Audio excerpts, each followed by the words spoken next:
This is where it becomes dangerous now, because we're gonna do what everyone does and find some spikes and stuff. But with guitars, it's so damn dangerous. It's so easy to neuter them, to castrate them, and then you end up with no teeth. Teeth is not what you remove when you castrate someone, is it? Well, whatever. They don't have any bite anymore. Be careful with that. But in this case, there's a lot of like violence and, well, not a lot of, but some violence, orchestra and stuff going on. And that lives in the upper mid-range as well, like especially the intelligibility of stuff, of the melodies. So you want to create some space there in the guitars. That's the range that tends to fight a lot. So you have to find a good balance between neutering the guitars and taking all the aggression away, but still carving out some space for the strings and stuff. So for that purpose, I'm bringing in some of the orchestra elements now. Doesn't have to be at the actual volume I'll be using later, just to get some of the frequency content. Yeah, don't spend too much time on, like, if you've got high-end boosted like this, don't listen to it for too long, because it's going to ruin your ears.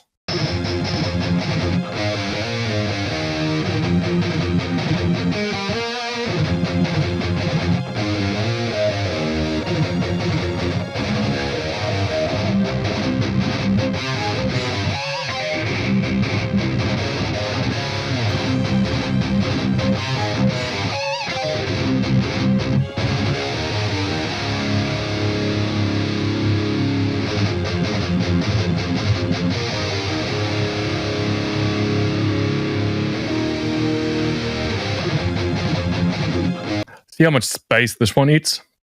Frequency-wise, it just covers and masks everything.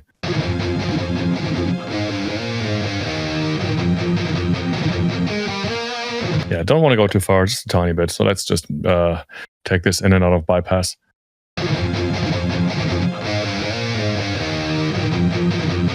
It's too much almost already.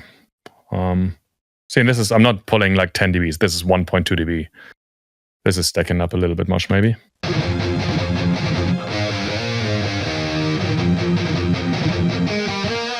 Yeah. Again, I don't want the sound to change. I want to free some space. And because we obviously have to do the C4 trick, don't we?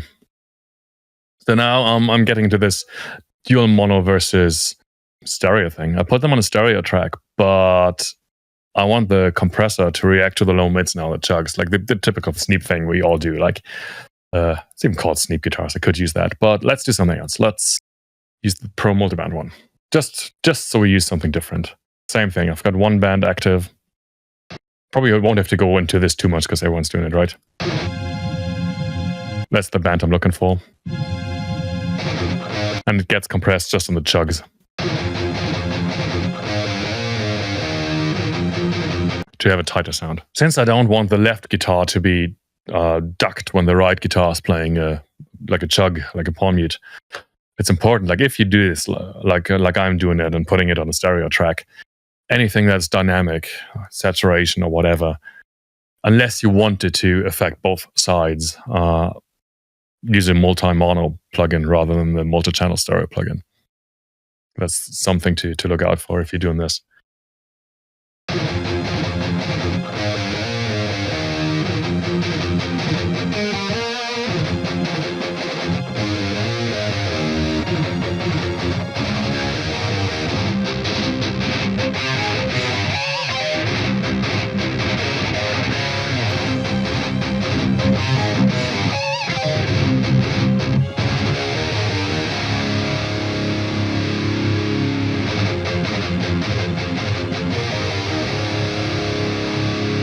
Okay, so after the surgical EQ, there's my color EQ again. And again, I'm just using it to enhance some of the elements of the guitars I like. Might be the bite here, this guy. And everyone seems to love cutting mids in the guitar, but 1.5K-ish is so good on rhythm guitars. Even better actually on a Trident EQ, but this is all right now. So another great one. Let's move on to the next pair of rhythm guitars.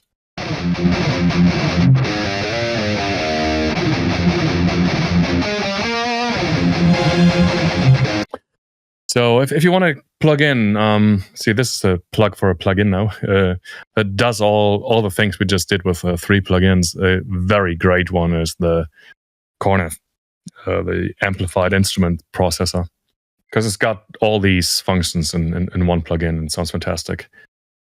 Cornet is a damn genius, I think, when it comes to this sort of thing, like useful plugins replacing a whole chain of other stuff.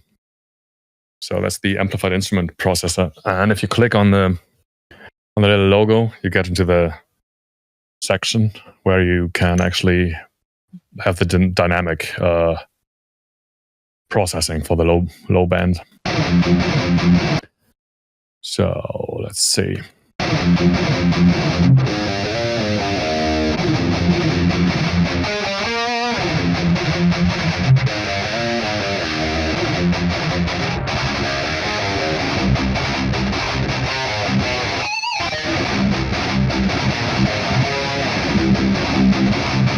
So this is around the same region frequency-wise as I used on the Pro MB or as everyone uses on the C4.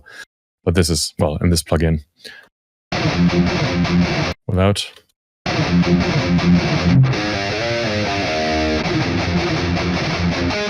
Don't go too far though. You want the meat. You don't want to have a thin sounding guitar layer. And we go back to the other side. So this is the insufferable mid-range filter. Does pretty much what I did here with this guy. And that's phenomenal. So you listen for this one frequency that annoys you, and here I think it's going to be around 2.2K or something, and the double of that. So let's see. We look for the frequency now. There we go. Annoying as fuck. And now reduce it.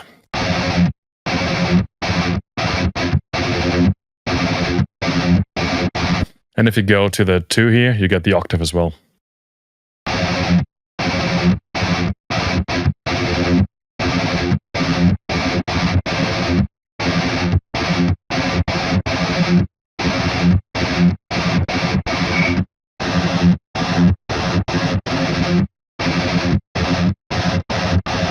Okay, so this is the frequency we're cutting now.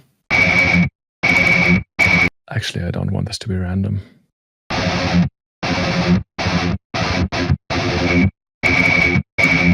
Let's use this guy.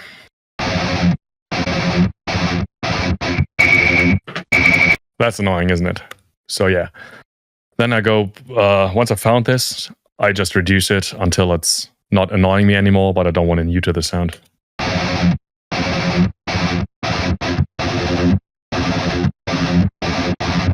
And you can bring back some high frequency content there.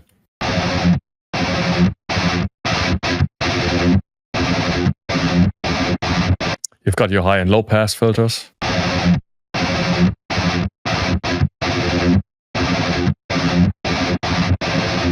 So yeah, there you go. If you want to add some EQ.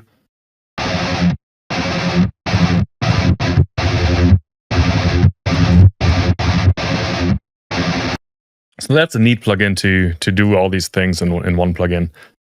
So what I would usually do now is find my balance for those two rhythm guitars.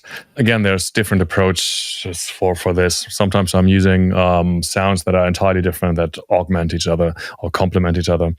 In this case, it's similar sounds, I'd say. And I just create a blend of sounds and then group them. And then from that time on, that's going to be my rhythm sound, those two combined. Bringing the faders over here, because whenever I do leveling with two signals, I like to do it on the faders. So now I'm switching between just one guitar and two guitars.